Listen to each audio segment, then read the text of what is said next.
بٹی صاحب پہلے تو کل جو لینگویج اپوزیشن کی طرف سے یوز ہوئی، ابھی جنرل صاحب کہہ رہے ہیں کہ پرائم منسٹر ہی ڈیفینڈ کریں گے، پرائم منسٹر نے بالکل ٹھیک رسپانس دیا. پہلے آپ کے اس پہ جو ہے وہ انیشیل کامنٹس، پھر اس کے بعد اگلی باتیں. دیکھیے بڑے امپورٹنٹ ہے. سب سے پہلے تو جو پرسوں 20 شہید ہوئے ہیں، جو آج شہید ہوئے ہیں، اور جو تمام شہداء ہیں، خواہ وہ سویلین ہیں، رینجرز ہیں، پولیس کے ہیں اور اسپیشلی فوج کے ہیں، ان کے ساروں کی ماؤں، بہنوں، باپوں اور بچوں کو میں کہنا چاہتا ہوں کہ کل کی تقریر پہ نہ جائیں.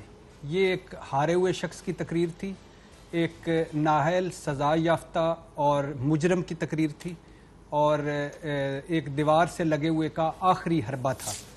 اس سے پاک فوج ہمیشہ، پاکستان زندہ باد، پاک فوج زندہ باد ہمیشہ رہے گی. اللہ کے فضل، شہیدوں کی فوج ہے، غازیوں کی فوج ہے، ہمیں آپ کی قربانیوں پر فخر ہے. دوسری بات، میں صرف اتنا کہتا، پرائم منسٹر کو رہنے 2 الزام لگائے، بڑے الزام، باقی ساری ان کی وہ ایک افسانہ ترازی تھی. مجھے عدالتوں سے نااہل کروایا گیا اور سزائیں دلوائی گئی، نمبر 1. نمبر 2، جعلی انتخابات کے ذریعے مجھے ہرایا گیا. 2 الزام. اب پہلی بات ہے، پہلے میں اس پارٹ میں یہ کر لیتا ہوں کہ مجھے عدالتوں سے نااہل سزائیں دلوائی گئی، یعنی مجھے عدالتوں سے نااہل کروایا گیا اور سزائیں دلوائی گئی. ہم جب کہتے تھے نا ادھر آ کے کہ دیکھیں یہ اب مجرم ہو گئے، ان کو عام جیل میں رکھیں، ان کو طبی ضمانتیں نہ دیں، ان کو انوکھے ریلیف نہ دیں، ان کو ایمبولینس ڈاکٹر 24 گھنٹے نہ دیں، یہ تو سارے آگے سے کہتے تھے یار خدا کا خوف کرو، وہ 3 دفعہ کا وزیر اعظم ہے. تمہیں پتہ نہیں ہے کہ وہ 3 دفعہ کا اتنی پارٹی کا قائد ہے. آج میں ان ساروں سے پوچھتا ہوں کہ یہ کل وہی 3 دفعہ کا وزیر اعظم تھا جس کو ہم نے ووٹ دے کے تو بٹھایا تھا. مجھے بتائیں، اچھا اس سے پہلے آپ کو ایک یاد ہوگا کہ اینکرز کی میٹنگ ہوئی، 2 میٹنگز ہوئیں آرمی چیف صاحب کے ساتھ. اس میں انہوں نے کہا، سنایا کہ میں وزیر اعظم سے، نواز شریف صاحب سے کہا تھا میں آپ کا آرمی چیف ہوں، میں آپ کے پیچھے ہوں، میں آپ کی حکومت کو سپورٹ کروں گا، میں سب مدد کروں گا، ایک کام کے علاوہ، ایک چیز کے علاوہ. انہوں نے کہا وہ کیا؟ انہوں نے کہا پیناما، کیونکہ وہ عدالتوں میں اس میں عدالت فیصلہ کرے گی. اور دوسرا انہوں نے یہ بھی بتایا تھا اسی میٹنگ میں، اینکرز کی میٹنگ میں، کہ میں فوجی نمائندے نہیں ڈالنا چاہتا تھا. پھر جب ہماری کانفرنس ہوئی تو مجھے کہا گیا کہ یہ توہین عدالت ہو جائے گا، پھر میں ڈال دی. اور یہ بھی نواز شریف، انہوں نے یہ بھی بتایا تھا کہ نواز شریف صاحب نے ایک شکایت کی تھی کہ ایک بریگیڈیئر مجھ سے ہارش بولتا ہے جب JIT میں سوال جواب ہوتے ہیں، تو میں نے کہا آئندہ نہیں ہوگا وہ. پھر یہ واحد جنرل قمر جاوید باجوہ تھے، جب 10 کور کمانڈر تھے تو انہوں نے دھرنوں کے کہا تھا، دھرنوں کے ذریعے حکومتیں نہیں جانی چاہیے، جب عمران خان اور طاہر القادری دھرنے لے کے آئے تھے. اور یہ وہی آرمی چیف ہیں، وہی ہیں جنہوں نے ریجیکٹڈ ٹویٹ واپس لیا تھا اور کہا تھا میں اپنے پرائم منسٹر کو آنر کرنا چاہتا ہوں. میں نواز شریف صاحب سے پوچھنا چاہتا ہوں آج ان سے 5-6 سوال، ان سے کہنا چاہتا ہوں کیا آرمی چیف اور DGI نے آپ کو کہا تھا، قمر جاوید باجوہ اور فیض حمید صاحب نے، کہ موٹر وے کک بیکس لیں، کمیشن لیں، منی لانڈرنگ لیں، اور پھر اونٹوں پر اور رسیدوں پر، کچی رسیدوں پر سعودی عرب، UAE، قطر، لندن گھمائیں؟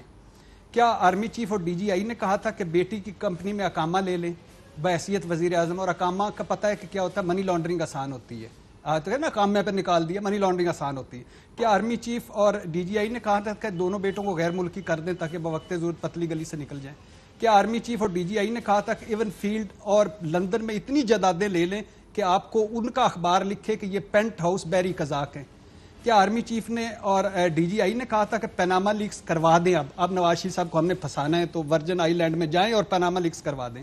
کیا آرمی چیف، ان دونوں نے پیناما لیکس کروائی تھی؟ کیا آرمی چیف اور DGI نے اسمبلی میں TORs نہیں بننے دیے 9 مہینے جب اسمبلی میں ہو جائے گا؟ کیا آرمی چیف اور DGI نے مریم کو ایک دن کان میں کہا کہ آؤ اب ثنا بچا کے پروگرام میں ایک جھوٹ بول جاؤ، میری بیرون ملک چھوڑے، میری تو اندرون ملک کوئی جائیداد نہیں؟ کیا آرمی چیف اور DGI نے دونوں بیٹوں کو کہا کہ 3 جھوٹے انٹرویوز دے دو ٹی ویوں پہ؟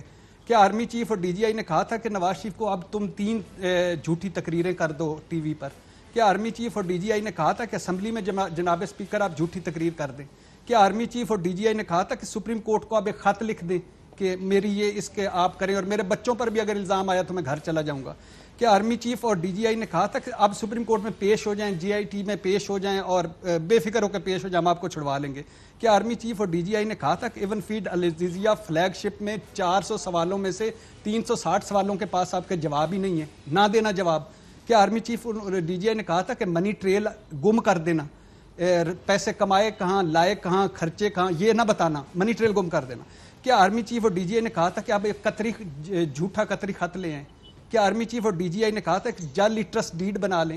کیا آرمی چیف اور ڈی جی آئی نے کہا تھا کہ آپ ایک جعلی کلبری فاؤنٹ لے آئیں؟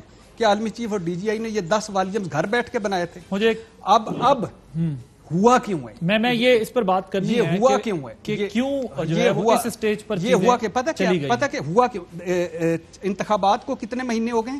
26 مجھے 26 نائل ہوئے اور سزائیں ہوئے کتنا عرصہ ہو گیا؟ 1.5 سال. اور لندن میں کتنے عرصے سے ہیں؟ 11 مہینے سے. تو اس کے بعد اچانک 2 ہفتے سے ان کی یادداشت کیوں واپس آئی ہے؟ واپس آئیں بتاتا ہوں. بریک کے بعد میں مزید بات ہوگی.